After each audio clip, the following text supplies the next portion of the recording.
الله الرحمن انا الرحيم. عارف ان انت تقدر يعني. Okay. More than just dyslipidemia, the challenges of cardiovascular disease. Cardiovascular disease are the #1 cause of this globally. In 2016, it is estimated about 18 million people died from cardiovascular disease. 85 are due to heart attack or stroke. In Egypt, the mortality rate due to cardiovascular disease is 46%. In approximately half of patients, the initial presentation of coronary artery disease is myocardial infarction or sudden death. It is occurred in 62% of men and 46% of women. The role of inflammation and atherosclerosis. As we know, dyslipidemia is the core for atherosclerosis and impacted by additional risk factors like hypertension, smoking, diabetes, high-fat diet, lack of physical activity, and family history of early coronary heart disease. The correlation between atherosclerosis and the risk begin early in the life, and we show with multiple risk factors, there is the ratio of fatty streaks are more than the fibrous streak, which means that a more vulnerable plaques for rupture and atherosclerosis. Abnormal lipids is the most risk factor for myocardial infarction and at the same time is the most modifiable factor.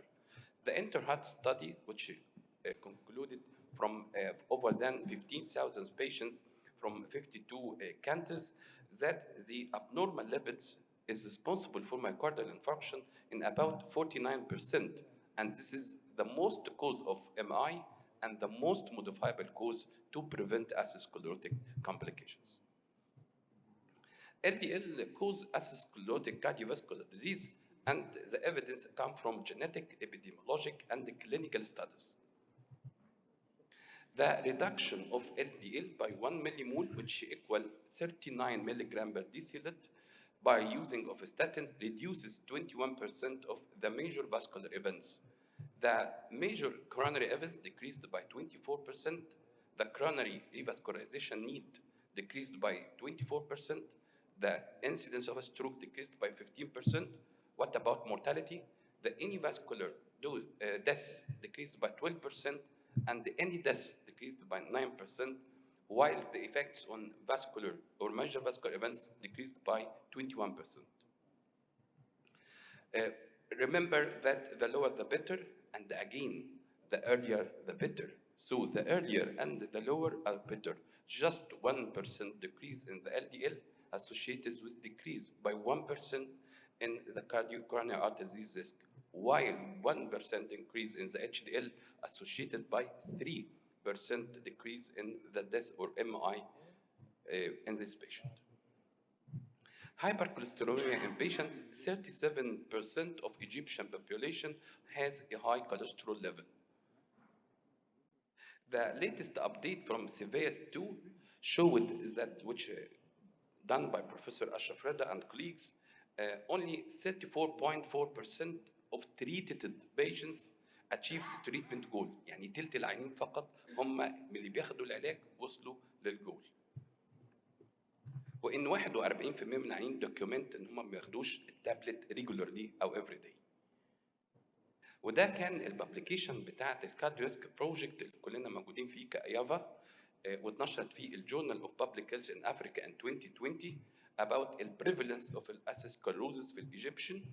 بينت ان 45% من الميل و 70% من الفيميل عندهم premature coronary artery disease، وان الابدومينال اوبستي ده الموست بريفالنت ريسك فاكتور وكان 66%، وان تقريبا نص البيشنتس الموجودين في الاستادي كانوا سموكرز 48%، وكان في هاي بريفالنس للدوكيومنتد dyslipidemia 48%. الجايد لاينز continue to recommend lower and lower LDL. فالبيشنتس في اخر جايد لاينز في 2019 بقى التارجت في العيان الفيري هاي ريسك يكون اقل من 55، وكان العيان الهاي ريسك فقط يكون اقل من 70. طيب ازاي تقدر تستخدم كلمه هاي انتنستي؟ الديفينيشن that statin can lower at least 50% of the baseline LDL. Two drugs can do that. the atorvastatin by dose 40 to 80 milligram and the rosuvastatin by dose 20 to 40 milligram. والجايد لاينز حاطط لنا sets او جولز تو ريتش. فاذا كان according to level of risk، لو كان low التارجت 116، لو كان moderate below 100، لو كان high below 70، لو كان very high below 55. مع ملاحظه ان العيانين الفيري هاي والهاي ريسك عندي another criteria ان انا reduce ال LDA by at least 50% from the baseline. بالتالي الجايد لاينز ريكومند to use الهاي intensity statin up to ال highest tolerated dose لغايه ما توصل للset level of goal اللي انت عايز توصل. طيب الاي اس سي جايد لاينز حطت الجوريزم، في الالجوريزم دون قالت انك لما بتديفاين التريتمنت جول لازم تحدد تدي هاي بوتنسي ستاتين بالهايست ريكومندد او تولربل دوز، ودول التو دراجز اللي احنا قلنا عليهم الريزوفا 2040 او الاتورفا 4080. مصر بتصنف من الدول الفيري هاي ريسك كانتري according to السكور شات.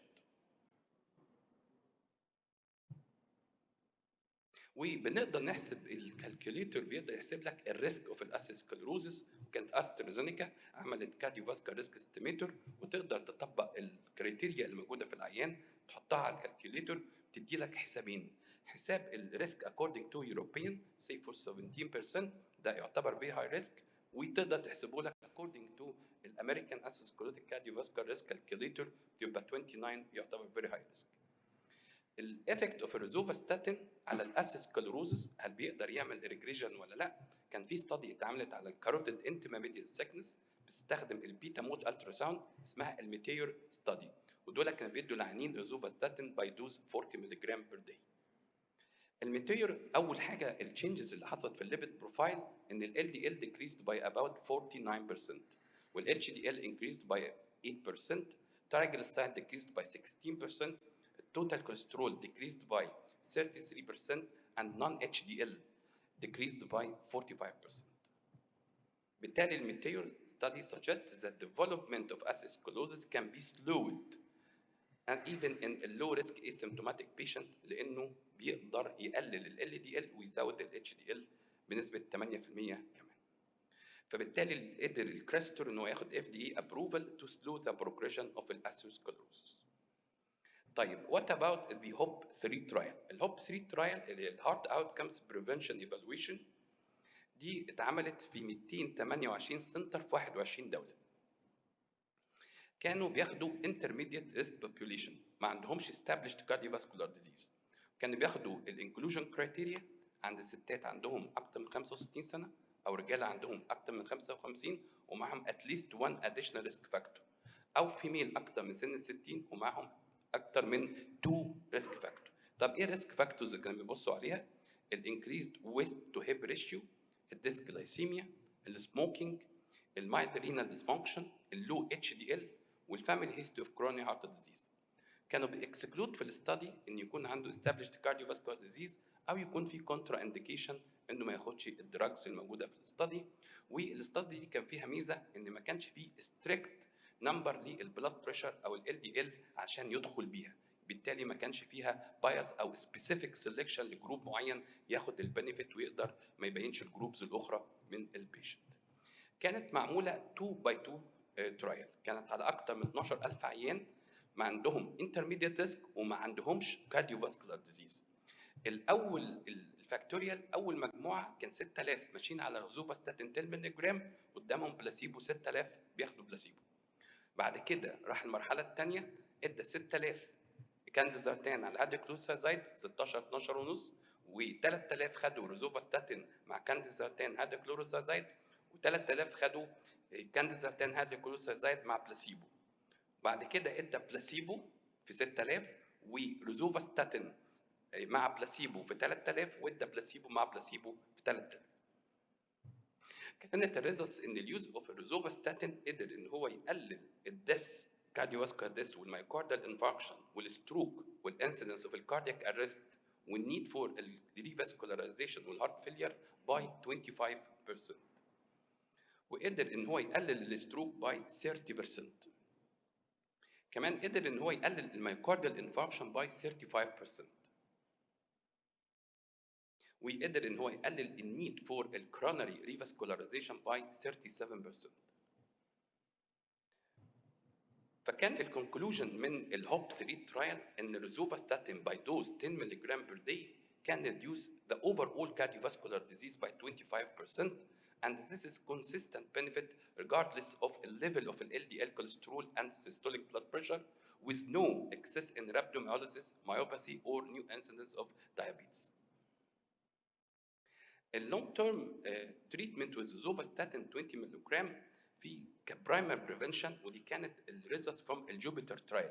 الجوبيتر ترايل تعتبر اهم واقوى ترايل في البرايمري بريفنشن، بينت ان الكارديوفاسكولار ايفنتس بتقل باي 44%.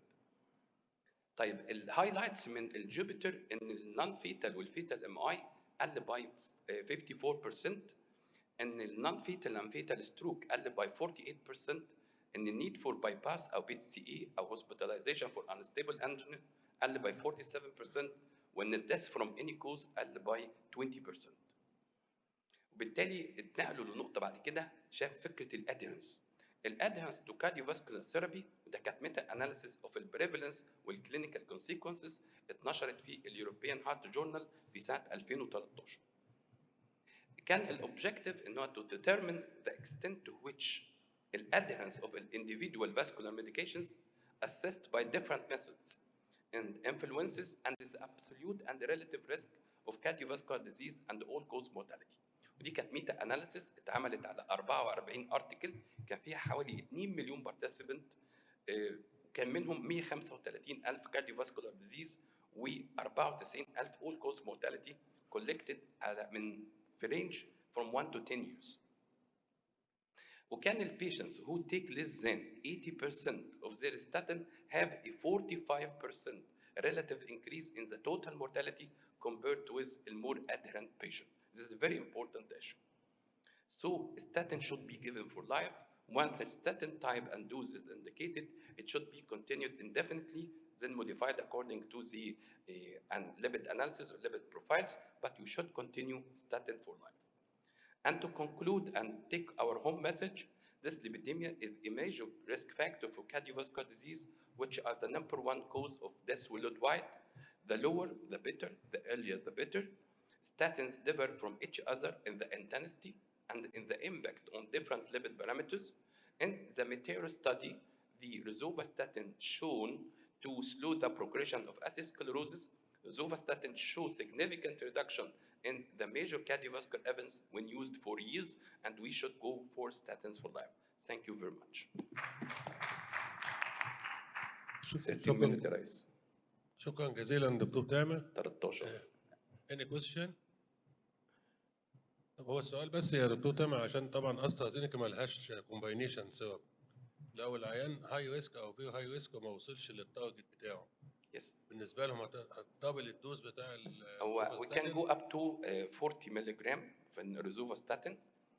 If we have no fixed combination, we can make a free combination adding ezetimibe alone, or can shift for a combined drug with 20 rosuvastatin plus 10. This is the maximum available dose in Egypt now, and it can give a 70% reduction in the LDL, this combination.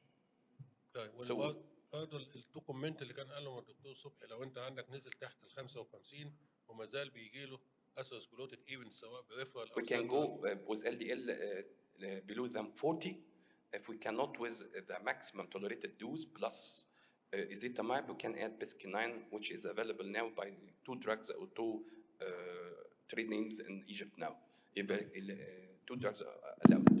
So في الحقيقة حاجة مهمة يا دكتور طارق، إن I think the face of the guidelines will be changed in the coming guidelines. Yes. ليه؟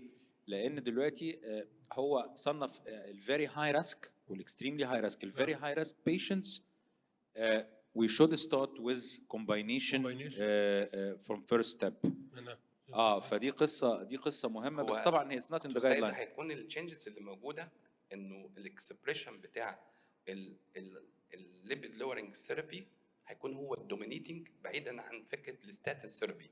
ليبيد لورنج ستاتين بلس نون ستاتين، وهيتم تصنيف تاني الريسك لاكستريم ريسك وفيري هاي ريسك، وهيكون الكومباينيشن هو الستارتنج بوينت في الجروب اللي هتصنف انها اكستريم ريسك وميبي الجروب الفيري هاي ريسك، لان دول مش هتقدر توصل بيهم للتارجت او تقرب للتارجت بالماكسيمم دوز الموجوده من الاستات.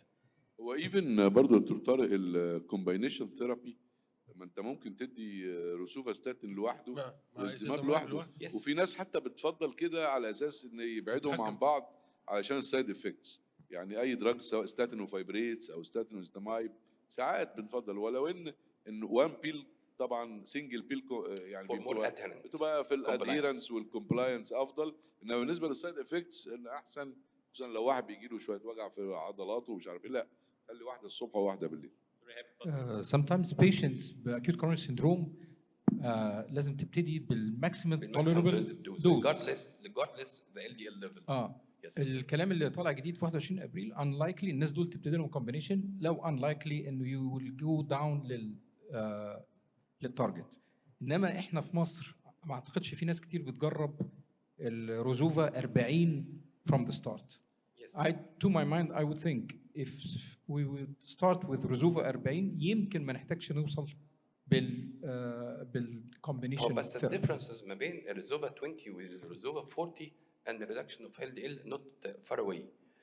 But عشان كده ال 20 plus الإيزيتامايب is better than 40 in the comparison في الستاديز اللي اتعملت، لأنه ما بيقدرش يوصل لل 70% اللي بيعملها 20 plus، ولكن احنا هنوصل بعد كده 40 plus 10 لأن ما عندناش أكتر من كده في الليفل داون. الليفل اللي بعديه هنبتدي بيسك 9 أو انكلازيران أو لسه النيو دراجز اللي هتنزل بعد كده، ودي ستيل برضه فيها ايشو في الكوست، ولازم اوصل للماكسيمم توليريتد دوز. فلو انا شغال بالريزوفا I should go for 40 وعندي ايزيتامايب 10. This is one dose, no modification, no up titration. So 40 plus 10 or 80 plus 10. Even the studies for atorvastatin which shows that 40 plus 10 give more reduction than 80. We should go for the maximum tolerated dose plus ezetimibe. اخر سؤال يا دكتور تامر، عيانين كتير بنشوفها براكتيكال بنلاقيهم وصلوا للجول من ناحيه ال LDL والكوليسترول وما زال لسه عندهم هايبرترايجليسيديميا. Yes. امتى ندخل Yes. increase الدوز؟ The primary target is LDL. Is okay. If we reach the primary target of LDL and still we have an elevated triglyceride, the class 2A is to give EPA, ethyl eicosapent ethyl.